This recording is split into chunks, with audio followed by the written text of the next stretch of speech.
দিদি সরকার গড়ার ভোট বটে, বুঝতে পারলে তো? দিদিকে চতুর্থবারের মতো যেন মুখ্যমন্ত্রী হয় সেই ব্যবস্থা করবে। আপনারা একটা দলীয় কর্মসূচি করলেন, বিষয়টা বলুন। বিষয়টা হচ্ছে আমাদের সামনে তো বিধানসভা ইলেকশন, এই জন্য আমরা ডোর টু ডোর আমরা মানুষকে তুলে দিচ্ছি জনসাধারণকে, যাতে ভোট আমাদের মানে বেল আইনে না যায়, আমাদের মামাটি মানুষের পক্ষে পড়ে, সেই কাজ করে বলছি আমরা। প্রচারে কোন কোন এলাকা ঘুরলেন?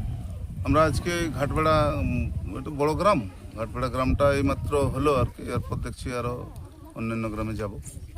এটা কি আজ থেকে শুরু করলেন না আগে শুরু করলেন? আগের থেকেই চলছে, কিন্তু আজকে ঘাটবেড়াতে ছিলাম। সাথে আমাদের এই যে প্রাক্তন ব্লক সভাপতি, পঞ্চায়েত সমিতি সভাপতি নিতাই চন্দ্র মণ্ডলও আছেন আমাদের সাথে। আপনার নাম? আমার নাম সন্তোষ মাহাতো, ঘাটবেড়া কেরোয়া অঞ্চল তৃণমূল কংগ্রেসের সভাপতি।